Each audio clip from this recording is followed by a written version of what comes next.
Imagina que estás de pie en medio de un valle estrecho, con el polvo subiendo por tus tobillos, el sol golpeando el metal de los escudos y un silencio extraño en el aire. No ese silencio de paz. Un silencio de trampa. Frente a ti, un ejército entero espera. Detrás de ti, otro camino parece libre, pero tal vez sea justo ahí donde la muerte está respirando escondida. Hay batallas que no quedaron marcadas solo porque murió mucha gente. Eso, por desgracia, ocurrió en casi todas las guerras antiguas. Algunas batallas quedaron marcadas porque cambiaron la forma en que los seres humanos entendían el miedo. Eran enfrentamientos donde el soldado no solo tenía que vencer al enemigo. Tenía que vencer el hambre, el calor, el terreno, la duda, la sensación de estar siendo conducido hacia un lugar sin salida. En este video, vas a conocer 7 batallas antiguas que fueron aterradoras no solo por la violencia, sino por lo que revelaron sobre estrategia, desesperación y supervivencia. Batallas donde reyes entendieron demasiado tarde que los números no salvan a nadie. Donde las murallas se volvieron tumbas. Donde ejércitos enteros comprendieron, en el último segundo, que habían obedecido exactamente el plan del enemigo. Y la primera empieza con una escena casi absurda. Un ejército poderoso invade una tierra montañosa creyendo que va a aplastar una rebelión. Los soldados marchan confiados, cargando lanzas, escudos, estandartes y la certeza arrogante de quien ya venció antes. Miran a los pueblos locales como si fueran simples obstáculos. Gente dispersa en colinas. Guerreros rudos. Tribus sin la grandeza de un imperio. Pero hay una diferencia entre conocer un mapa y conocer la tierra. La batalla del lago Trasimeno, en el año 217 a.C., fue una de esas emboscadas que parecen simples cuando se cuentan después, pero que, en ese momento, debieron sentirse como el fin del mundo cerrándose lentamente. Roma venía herida por derrotas recientes y necesitaba responder. El comandante romano Cayo Flaminio avanzaba persiguiendo a su enemigo, creyendo que la prisa era valentía. Y tal vez, en ese instante, era eso lo que muchos querían creer. Roma no quería parecer débil. Roma no quería esperar. Roma quería demostrar que seguía siendo Roma.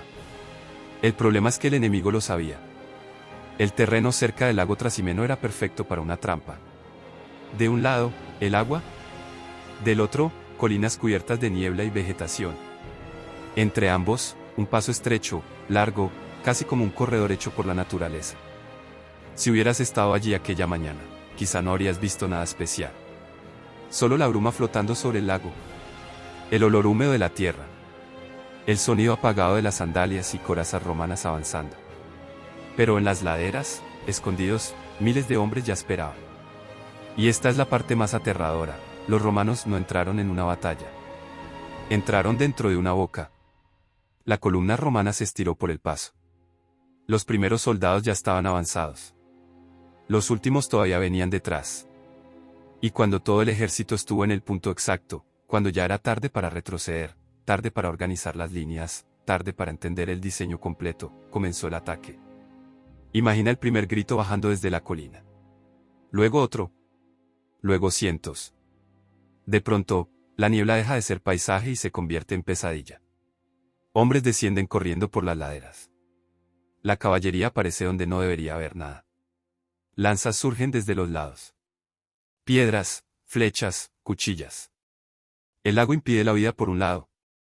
Las colinas vomitan enemigos por el otro. Y el ejército romano, entrenado para luchar en formación, descubre que no tiene espacio para formar nada. Ahí es cuando una batalla se vuelve pánico. Porque el soldado romano era peligroso cuando sabía dónde estaba la línea de frente. Cuando tenía al compañero al lado, el escudo alineado, la orden clara, la voz del centurión cortando el caos. Pero en Trasimeno, la línea de frente estaba en todas partes. El enemigo venía de arriba, de los lados, de la retaguardia. El suelo era irregular. La visión era mala. Los gritos se mezclaban con el ruido del agua.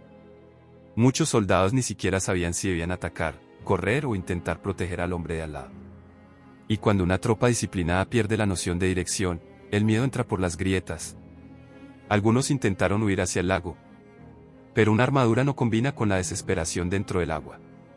Otros intentaron subir las colinas, escalando directo contra los hombres que bajaban para matar. Muchos fueron cortados antes de entender quién los atacaba. Y el comandante romano murió en medio de la confusión, algo que para un ejército antiguo era casi una sentencia espiritual. Cuando cae el líder, no cae solo un hombre. Cae la idea de que existe control. La batalla duró pocas horas. Pocas horas para destruir una fuerza enorme. Pocas horas para transformar confianza en carnicería. Y el terror del lago Trasimeno no está solo en los muertos. Está en el método. El enemigo no venció chocando de frente. Venció usando la prisa romana como carnada. Venció convirtiendo el paisaje en arma. Venció porque entendió que un ejército puede ser enorme y aún así quedar indefenso si lo colocan en el lugar equivocado. Esa es una de las lecciones más oscuras de la guerra antigua. A veces, la batalla ya terminó antes del primer golpe. Solo que los hombres que van a morir todavía no lo saben. Y después de Trasimeno, Roma entendió algo que ninguna potencia quiere admitir. No basta con tener soldados valientes. No basta con tener tradición. No basta con tener orgullo. Si marchas ciego hacia el terreno elegido por el enemigo, solo estás ayudando a cerrar tu propia tumba. Pero si esta batalla fue aterradora porque un ejército fue tragado por una trampa, la siguiente fue diferente. En ella, el miedo no vino escondido en la niebla. Vino abierto, a plena luz, frente a una ciudad sitiada, hambrienta, viendo cómo su propio destino se acercaba piedra por piedra. Porque existe un tipo de horror que no corre hacia ti. Construye máquinas. Levanta rampas. Espera que pierda la esperanza. Y cuando finalmente llega, tú ya pasaste días imaginando cómo vas a morir.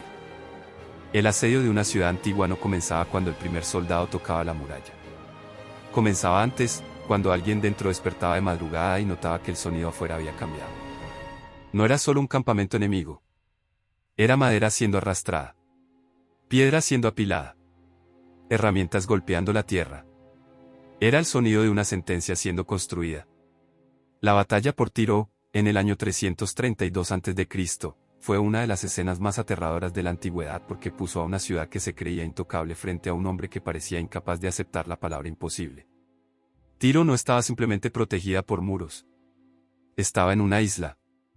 Entre la ciudad y el ejército enemigo estaba el mar, y eso lo cambiaba todo.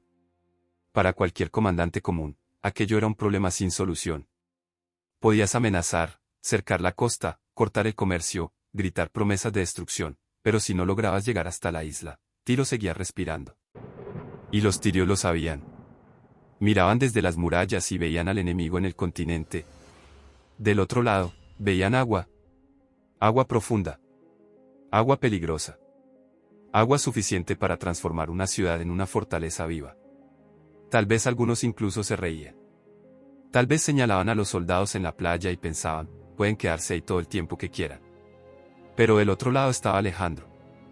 Y Alejandro tenía una característica peligrosa: cuando el mundo ponía un límite frente a él, trataba ese límite como materia prima. Si no podía llevar las torres de asedio hasta la isla, decidió llevar la tierra hasta Tiro. Piensa en eso por un segundo. Un ejército empezó a construir un camino dentro del mar. Piedra por piedra. Tronco por tronco. Tierra, escombros, madera, restos de construcciones antiguas. Los soldados arrojaban todo al agua para crear una ruta artificial hasta la isla. Una lengua de tierra avanzando lentamente sobre las olas. Al principio, debió parecer una locura. El agua se tragaba parte del material. Las olas golpeaban. Los defensores atacaban desde lejos. Pero el camino seguía creciendo. Día tras día. Más cerca. Más cerca. Y entonces la risa debió morir en la garganta. Porque existe un terror distinto en ver que tu protección deja de funcionar delante de tus ojos. No es un sobresalto. Es una aproximación lenta.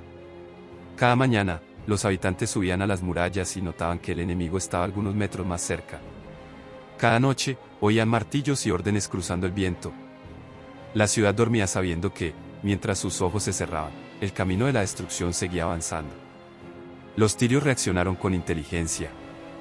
Enviaron barcos incendiarios contra las máquinas de Alejandro. Quemaron torres. Destruyeron estructuras. Por un instante, tal vez la esperanza volvió. Tal vez alguien pensó, ahora van a rendirse. Pero ese es el tipo de pensamiento que la historia suele aplastar. Alejandro reunió una flota, rodeó la isla también por mar y convirtió la antigua protección de Tiro en una prisión. La ciudad que antes parecía inalcanzable ahora estaba cercada por todos lados. Ya no había hacia dónde mirar sin ver una amenaza. Y cuando una isla se vuelve prisión, el miedo cambia de olor. Primero viene el olor de la madera mojada. Después, el humo. Después, la comida acabándose. Después, los cuerpos. Cuando los atacantes finalmente abrieron brechas y entraron, Tiro se convirtió en un laberinto de gritos. Calles estrechas. Puertas derribadas. Soldados corriendo. Gente intentando huir hacia donde no había escape. El mar seguía golpeando las piedras, indiferente, como si nada humano importara. La caída de Tiro fue aterradora porque le enseñó algo brutal al mundo antiguo.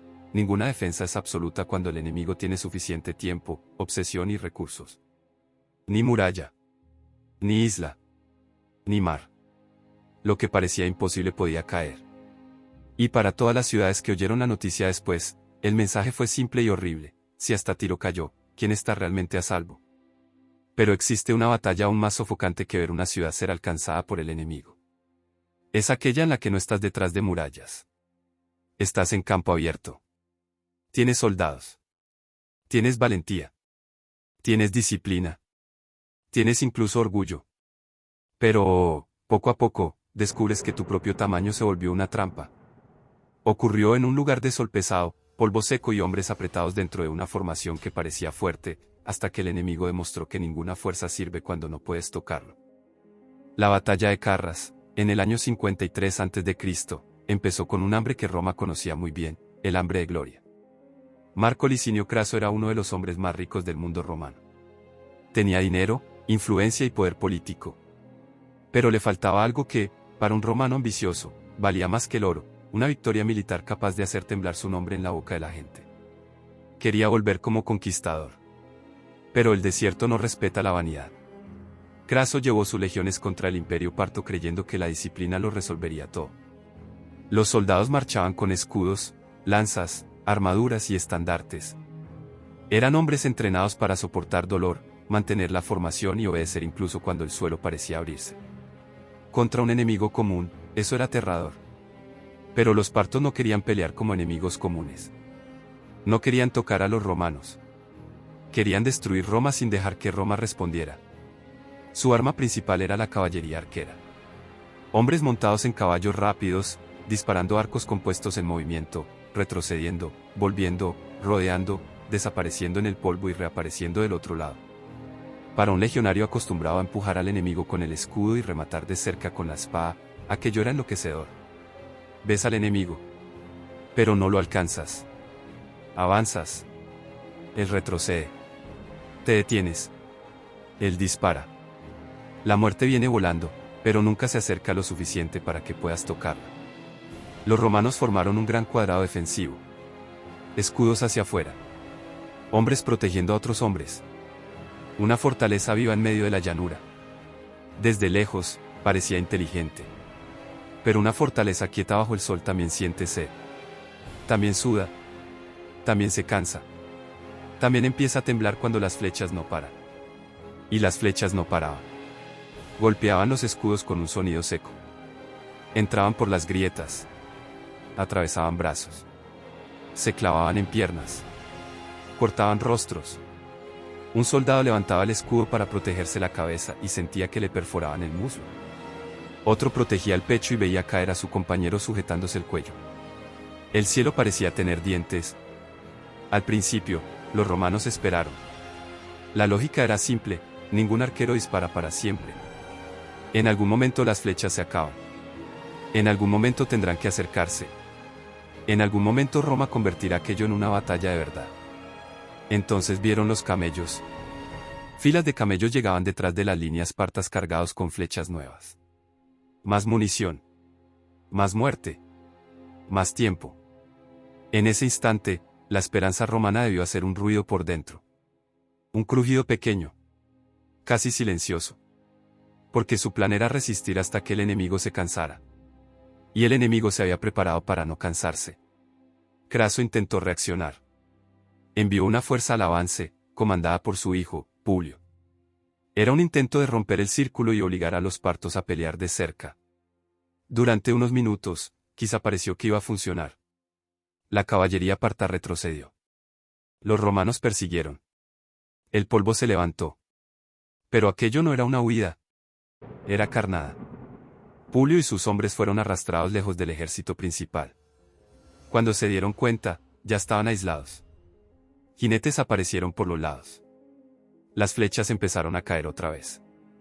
Y ahora no había una gran formación para protegerlos. No había refuerzos cerca. No había una salida clara. Corrieron detrás de la victoria y encontraron una jaula. La resistencia fue aplastada. Y cuando la noticia volvió hasta Craso, llegó de la forma más cruel posible. Los partos exhibieron la cabeza de Publio frente al ejército romano. Piensa en eso. Un padre intentando comandar a miles de hombres. Un general obligado a parecer firme. Y, en medio del polvo, el rostro muerto de su propio hijo convertido en arma psicológica. Después de eso, Carras dejó de ser batalla y se volvió derrumbe. Los soldados todavía sostenían escudos. Todavía obedecían órdenes. Pero algo invisible se había quebrado dentro de ellos. Entendieron que estaban atrapados en una guerra donde la valentía no bastaba. Miles murieron. Miles fueron capturados. Los estandartes romanos cayeron en manos del enemigo, una humillación casi sagrada para Roma. Pero el verdadero terror de Carras no está solo en los muertos. Está en la impotencia. Roma tenía una máquina hecha para aplastar. Los partos demostraron que una máquina es inútil cuando nadie entra en el alcance de sus engranajes. Y esa lección cruzó el mundo antiguo como una hoja fina. No existe ejército invencible. Existe el ejército en el terreno correcto. Y existe el ejército llevado al pesadilla equivocada. Pero la próxima batalla trajo un miedo todavía más primitivo. En Carras, los romanos murieron intentando alcanzar a un enemigo distante. En la siguiente, los soldados veían al enemigo venir directo hacia ellos. El suelo temblaba. El polvo se abría. Y en medio de él aparecían animales gigantes, cargando torres sobre la espalda, con colmillos brillando, aplastando hombres como si el campo de batalla hubiera cobrado vida propia. La batalla de Ipsos, en el año 301 a.C., parecía solo otra pelea entre generales disputándose los restos de un imperio muerto. Pero no lo era. Era el momento en que el suelo se convirtió en arma. Después de la muerte de Alejandro, el mundo que él conquistó se partió. Sus generales empezaron a disputar ciudades, rutas, tesoros y coronas. Cada uno decía tener derecho a su legado. Cada uno quería demostrar que era el verdadero heredero. En medio de todo eso estaba Antígono, un comandante viejo, con un solo ojo, pero con suficiente ambición como para intentar ver el mundo entero. Él quería reunirlo todo otra vez. Del otro lado, sus rivales sabían que, si vencía allí, quizá nadie más podría detenerlo. Ipsos no era solo una batalla. Era una puerta. Si Antígono cruzaba, el futuro cambiaría de dueño.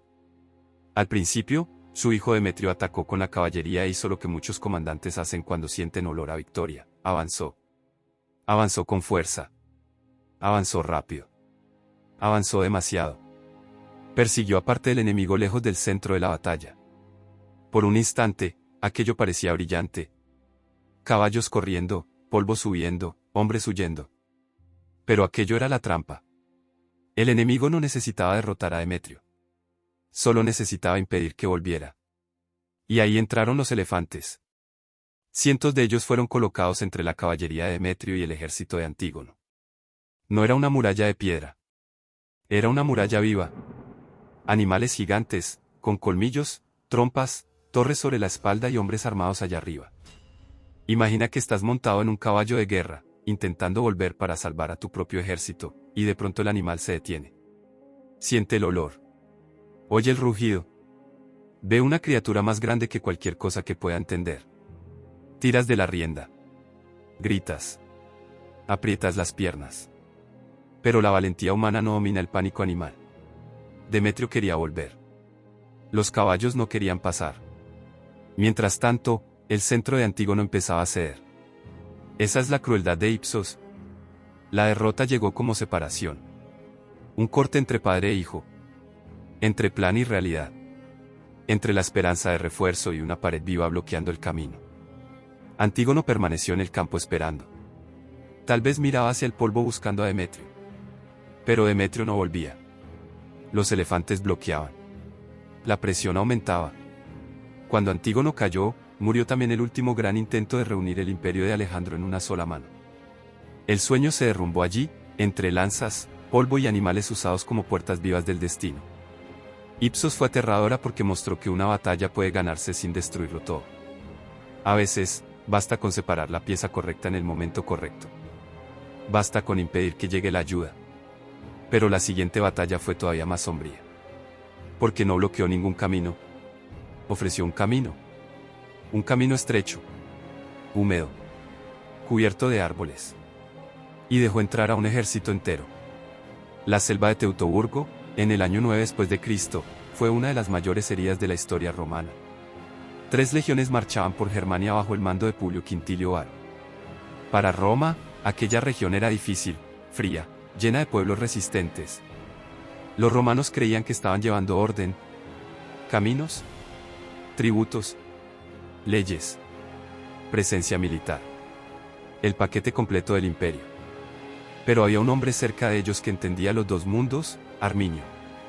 Conocía Roma por dentro. Sabía cómo marchaban los romanos, cómo dependían de la formación, el espacio, el mando y la disciplina. Y también conocía a Germania por dentro. El lodo, la lluvia, las tribus, las curvas del bosque. Los lugares donde una legión dejaba de ser una máquina y se convertía en una fila confusa. Arminio no necesitó vencer a Roma en campo abierto. Solo necesitó convencer a Roma de entrar en el lugar equivocado. La marcha empezó como un desplazamiento, no como una batalla. Ese detalle lo vuelve todo peor. Los soldados estaban mezclados con equipajes, carretas, animales y gente de apoyo. La columna se volvió larga, pesada, apretada entre árboles y terreno difícil. Entonces llegó la lluvia. El lodo se pegaba a los pies. Los escudos pesaban más. Las carretas se atascaban. El viento sacudía las ramas. La visión se acortaba. Y entonces comenzó el ataque. No de frente. Desde todos los lados. Guerreros germánicos aparecían entre los árboles, lanzaban jabalinas, gritaban y desaparecían. Los romanos intentaban formar líneas, pero no había espacio. Intentaban reagruparse, pero la columna era demasiado larga. Intentaban avanzar, pero el camino se volvía lodo. El bosque no era escenario. Era cómplice. Durante días, el ataque continuó. No fue un choque rápido. Fue una pesadilla alargada. Dormías poco, despertabas mojado, escuchabas gritos en algún punto de la columna. Cada árbol podía esconder una lanza. Cada curva podía ser una boca abierta. Al final, 3 legiones fueron destruidas. Las águilas romanas cayeron en manos enemigas. Para Roma, eso era como perder el alma militar del imperio entre árboles mojados.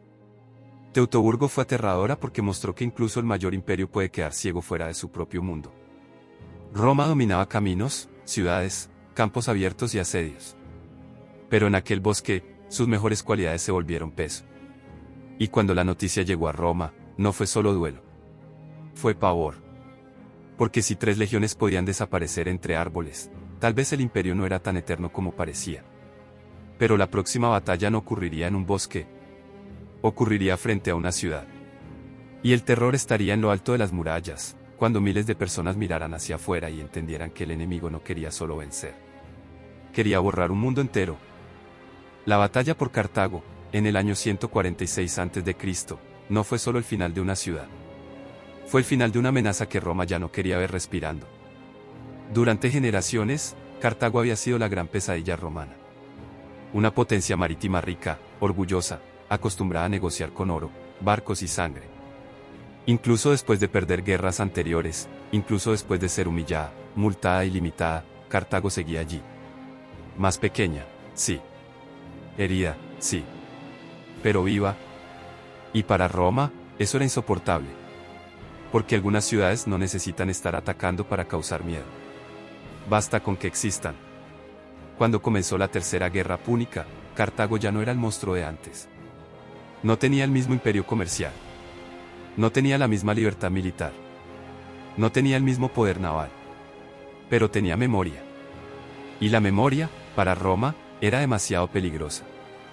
Entonces los romanos sitiaron la ciudad. Al principio, quizá algunos cartagineses todavía creían que habría negociación. Tal vez pensaban que Roma quería sumisión, tributo, rehenes, otra humillación pública. Pero pronto entendieron que no era eso. Roma no quería doblegar a Cartago. quería borrarla. Imagina estar dentro de una ciudad sitiada, escuchando rumores cada vez peores. Las murallas llenas. Las puertas vigiladas. El mar bloqueado. El enemigo acampado afuera como una sombra que no se va. La comida cada vez más cara. El miedo entrando en las casas antes que los soldados. Cartago se preparó como pudo. Se fabricaron armas a toda prisa. Las mujeres cortaron sus propios cabellos para hacer cuerdas de catapultas. Talleres improvisados trabajaron sin parar. El sonido de la ciudad cambió. Donde antes había comercio, conversaciones, mercado y vida, ahora había martillo, metal, madera y desesperación. Era una ciudad entera intentando convertirse en arma. Y eso es lo que vuelve esta batalla tan aterradora. No era solo ejército contra ejército. Era población contra aniquilación. Cada calle sabía que, si los romanos entraban, no habría vuelta atrás. Cada familia entendía que la derrota no significaba solo perder una batalla. Significaba perder el nombre, la casa, el templo, el futuro. Durante años, Cartago resistió. Los romanos intentaron avanzar, fallaron, volvieron, apretaron el cerco. La ciudad parecía morir poco a poco y aún así seguir luchando. Como un animal acorralado, herido, pero todavía capaz de morder. Entonces llegó Escipión Emiliano. Y con él, la máquina romana se volvió más fría. El asedio se cerró con más precisión. El puerto fue bloqueado. Las líneas de suministro fueron asfixiadas. Los cartagineses aún intentaron abrir una nueva salida al mar, cavando y trabajando en secreto. Por un instante, llegaron a sorprender a los romanos. Pero la sorpresa no salvó la ciudad. Solo retrasó lo inevitable. Cuando Roma finalmente entró, Cartago no cayó de una vez. Fue desgarrada calle por calle. Casa por casa. Piso por piso. Los combates urbanos fueron brutales. Los soldados romanos avanzaban por calles estrechas mientras los defensores atacaban desde ventanas, techos y pasadizos. Una ciudad antigua no estaba hecha para batallas limpias. Era una maraña de callejones, escaleras, puertas, muros y sombras. Cada casa podía volverse una fortaleza. Cada esquina podía costar vidas. Los romanos tenían que abrirse paso entre piedra y fuego. Y cuando llegaban a un edificio, muchas veces peleaban dentro de él. Subían escaleras. Derribaban puertas. Enfrentaban defensores en corredores apretados. Después pasaban al edificio siguiente. Y al siguiente. Y al siguiente. La ciudad entera se convirtió en un laberinto de humo. El terror de Cartago está en esa lentitud. No fue un golpe rápido. Fue una destrucción administrada. Un mundo siendo desmontado mientras todavía gritaba. Las personas veían barrios incendiándose. Oían el ruido de los combates acercándose. Sabían que la línea entre «seguimos vivos» y «se acabó» se hacía más pequeña cada hora. Al final, los sobrevivientes se concentraron en la ciudadela de Birsa. El último refugio. El último punto alto. El último lugar donde una ciudad entera parecía intentar encogerse para caber dentro de una esperanza demasiado pequeña. Cuando terminó la resistencia, Cartago estaba rota. Muchos murieron. Muchos fueron esclavizados. La ciudad fue destruida. Y Roma se aseguró de que aquel nombre nunca volviera a levantarse como rival. Cartago fue aterradora porque mostró el lado más frío de la victoria antigua. Vencer no siempre significaba dominar. A veces, significaba impedir que el vencido tuviera cualquier posibilidad de volver a existir como amenaza. Roma no quería solo ganar la guerra. Quería matar la posibilidad de otra guerra. Y esa es una idea aterradora, porque convierte la estrategia en borrado. Convierte una ciudad entera en advertencia. Convierte ruinas en mensaje para el mundo. Pero la próxima batalla no empieza con una ciudad sitiada. Empieza con un ejército cansado mirando una llanura distante, creyendo que todavía puede sobrevivir. Solo que del otro lado existe un enemigo que no quiere vencer únicamente en el campo. Quiere quebrar la valentía antes del choque. Y esta vez, el miedo viene sobre caballos, con polvo en el horizonte, gritos en el viento y una sensación terrible de que huir tal vez sea tan mortal como quedarse. La batalla de Aquae Sestiae, en el año 102 a.C., empezó mucho antes de que las espadas se cruzaran. Empezó en el miedo. Durante años, Roma escuchó noticias sobre pueblos venidos del norte, avanzando como una tormenta humana. No era solo un ejército común. Eran masas de guerreros, familias, carretas, animales, tribus enteras en movimiento. Para los romanos, aquello parecía menos una campaña militar y más una migración imposible de contener. Los nombres provocaban escalofríos: cimbrios y teutones. Ya habían derrotado fuerzas romanas antes. Ya habían humillado generales. Ya habían hecho que Roma sintiera una sensación que odiaba: vulnerabilidad. La ciudad que se imaginaba destinada a dominar el mundo empezó a mirar el horizonte con desconfianza. Porque cuando un enemigo vence una vez, te irritas. Cuando vence varias, empiezas a imaginar que quizás sea inevitable. Y fue en ese clima que apareció Cayo Mario. No enfrentaba solo guerreros. Enfrentaba pánico acumulado. Enfrentaba rumores. Enfrentaba historias exageradas en tabernas, plazas y campamentos. Historias de hombres gigantes, de gritos salvajes, de ataques brutales, de romanos aplastados como si la disciplina no valiera nada. Mario sabía que, si sus soldados entraban en batalla creyendo esas historias, ya empezarían derrotados. Entonces hizo algo frío. No atacó de inmediato. Dejó que sus hombres observaran al enemigo. Día tras día, los romanos vieron a los teutones pasar cerca del campamento. Vieron el tamaño de la multitud. Oyeron los gritos. Sintieron el peso de aquella presencia. Al principio, eso debió helar la sangre. Pero el miedo tiene una debilidad curiosa: cuando lo miras durante suficiente tiempo, empieza a perder la máscara. Los soldados entendieron que aquellos guerreros sangraban. Se cansaban. Gritaban. Comían. Discutían. Eran peligrosos, sí, pero no eran monstruos enviados por algún dios oscuro. Y cuando Mario sintió que el pavor se había convertido en concentración, eligió el terreno. Esa elección lo decidió todo. La batalla ocurrió cerca de una zona elevada, con calor, sed y terreno difícil.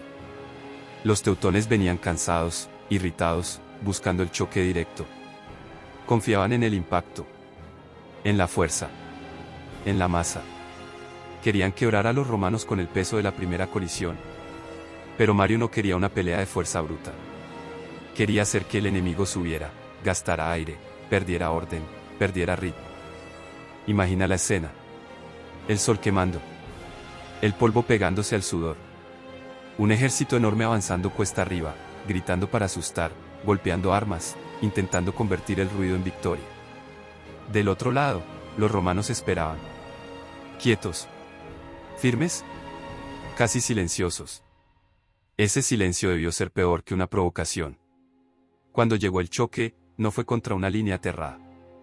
Fue contra una pared preparada. Los teutones subían con furia, pero la furia no reemplaza el aliento. Cada paso costaba energía. Cada metro dejaba la formación menos organizada. Y cuando finalmente alcanzaban a los romanos, encontraban soldados descansados, protegidos, entrenados para matar en espacio corto. Escudo. Empujón. Golpe. Paso. Otro golpe. Roma convertía el caos en método. Pero el golpe más cruel todavía estaba escondido. Mario había colocado una fuerza en emboscada. Mientras los teutones quedaban atrapados en el combate frontal, esos soldados aparecieron por detrás. Y entonces lo que parecía batalla se volvió trampa. Al frente, la línea romana resistía. Atrás, otra fuerza atacaba. El enemigo quedó atrapado entre dos muertes. Ese es el momento en que un ejército entiende que su propia valentía fue usada contra él. Los teutones habían avanzado confiando en el choque. Habían apostado toda la fuerza del ataque. Pero cuando entendieron el cerco, ya no había espacio para reorganizarse. El grito que antes servía para intimidar se convirtió en grito de confusión. Aquae Sestiae fue aterradora porque mostró que el miedo puede ser domesticado y devuelto al enemigo. Mario tomó el pánico romano, dejó que sus soldados lo miraran de frente, eligió el terreno y convirtió una amenaza gigantesca en una multitud acorralada. La victoria fue devastadora. Y para Roma, fue más que alivio. Fue la sensación de escapar de una sombra que parecía crecer sin parar. El norte ya no parecía invencible. Los guerreros que venían como tormenta descubrieron que hasta las tormentas pueden ser conducidas hacia un valle estrecho. Pero la última batalla de este guión es diferente. No empieza con Roma temblando. No empieza con una ciudad siendo borrada. No empieza con una emboscada en el bosque. Empieza con un imperio mirando a un pueblo pequeño y pensando, esto terminará rápido. Pero algunas batallas son aterradoras justamente porque el lado más débil decide que no va a morir como esperaba. Y cuando un ejército acorralado elige convertir su propia desventaja en arma, el campo de batalla deja de ser un lugar de victoria. Se vuelve un juicio. La batalla de Alesia, en el año 52 a.C., empezó con una ilusión cruel, la idea de que una fortaleza en lo alto de una colina podía salvar a todo un pueblo. Vercingetorix, líder de los galos, estaba cercado por las fuerzas de Julio César. Detrás de él, dentro de la ciudad fortificada, había guerreros cansados, comida cada vez más escasa y una esperanza peligrosa, que llegaran refuerzos desde afuera. Y llegaría. Ese era el plan. Resistir el tiempo suficiente para que una enorme fuerza gala viniera a socorrer la ciudad y aplastar a los romanos desde dos lados. Durante algunos días, esa idea debió parecer posible. Tal vez incluso brillante. César estaba lejos de Roma, rodeando una fortaleza enemiga en territorio hostil. Si los galos lograban cerrar el cerco por fuera, el cazador se convertiría en presa. Pero César entendió el peligro antes de que llegara. Entonces hizo algo aterrador. Mandó construir dos murallas. Una mirando hacia adentro, contra Alesia. Otra mirando hacia afuera, contra el ejército de rescate que aún ni siquiera había aparecido. Piensa en esa imagen. Un ejército cercando una ciudad, y al mismo tiempo construyendo defensas contra otro ejército que vendría a cercar a quienes estaban cercando. Era una trampa con forma de círculo. Los romanos cavaron fosos, levantaron empalizadas, colocaron estacas escondidas, trampas en el suelo, torres, rampas, barreras. No era solo una línea de defensa. Era una máquina de asfixiar. Quien intentara salir de Alesia encontraría la muerte. Quien intentara entrar para salvar a Alesia también encontraría la muerte. Dentro de la ciudad, el hambre empezó a mandar más que cualquier líder. La comida se acababa. La desesperación crecía. Cada día de espera costaba más que el anterior. No necesitas ver al enemigo invadir para sentir que estás perdiendo. A veces, basta con escuchar el estómago vacío de las personas a tu alrededor. Y entonces, finalmente, apareció el ejército de auxilio. Desde afuera, miles de galos llegaron como una ola. Desde dentro, los hombres de Vercingetorix vieron la esperanza tomando forma en el horizonte. Por primera vez en días, quizá muchos respiraron de verdad. Tal vez pensaron, ahora César va a caer. Pero la esperanza también puede ser un cuchillo. El ataque vino desde los dos lados. Los galos de afuera avanzaron contra la muralla externa. Los cercados dentro de Alesia atacaron la muralla interna. Los romanos quedaron atrapados entre dos presiones, luchando hacia afuera y hacia adentro al mismo tiempo. Era exactamente la pesadilla que César temía. Solo que él había construido el campo para esa pesadilla. Cada zanja retrasaba el avance. Cada estaca rompía el ritmo. Cada torre daba visión. Cada barrera convertía la fuerza en confusión. Los galos atacaban con valentía, con rabia, con la energía de quien sabe que todo un pueblo puede depender de ese momento. Pero la valentía no derriba una ingeniería pensada para cansar, separar y matar. La batalla se volvió un infierno circular. De un lado, gritos intentando romper el cerco. Del otro, gritos intentando entrar en él. En medio, los romanos sostenían las líneas como si sostuvieran su propio destino con los dientes. Hubo momentos en que todo casi se derrumbó. Algunos puntos de la defensa romana fueron presionados hasta el límite. César tuvo que aparecer personalmente, mover reservas, lanzar tropas al punto correcto, mantener viva la línea cuando parecía a punto de rasgarse. Y esa es la parte que vuelve a Alesia tan aterradora. Por un instante, todos allí entendieron que la historia podía girar hacia cualquier lado. Si los galos rompían el cerco, César quizá lo perdería todo. Si César resistía, la resistencia gala sería quebrada en el corazón. Al final, César resistió. El ejército de auxilio fue rechazado. Dentro de Alesia, la esperanza murió antes de que los cuerpos terminaran de caer. Vercingetorix se entregó. La Galia, que había parecido capaz de incendiar el dominio romano, fue aplastada por el tipo más frío de Victoria, aquella que no depende solo de la espada, sino de la paciencia, la ingeniería y la capacidad de transformar el miedo del enemigo en cálculo. Alesia fue aterradora porque mostró que una batalla puede volverse prisión para todos los lados. Los galos estaban cercados. Después, los romanos casi fueron cercados. Y, al final, venció quien logró controlar el caos durante más tiempo. Cuando miras estas 7 batallas juntas, entiendes que el miedo en la guerra antigua nunca tuvo una sola forma. A veces venía escondido en una niebla cerca de un lago. A veces venía construyendo un camino sobre el mar. A veces llegaba en flechas que no se acababan. A veces hacía temblar el suelo en forma de elefantes. A veces susurraba entre los árboles. A veces quemaba una ciudad hasta convertirla en memoria. Y a veces dibujaba círculos alrededor de hombres hambrientos hasta que la esperanza ya no tenía por dónde escapar. Lo que vuelve estas batallas tan aterradoras no es solo la muerte. Es el descubrimiento. El descubrimiento de que la valentía puede ser inútil en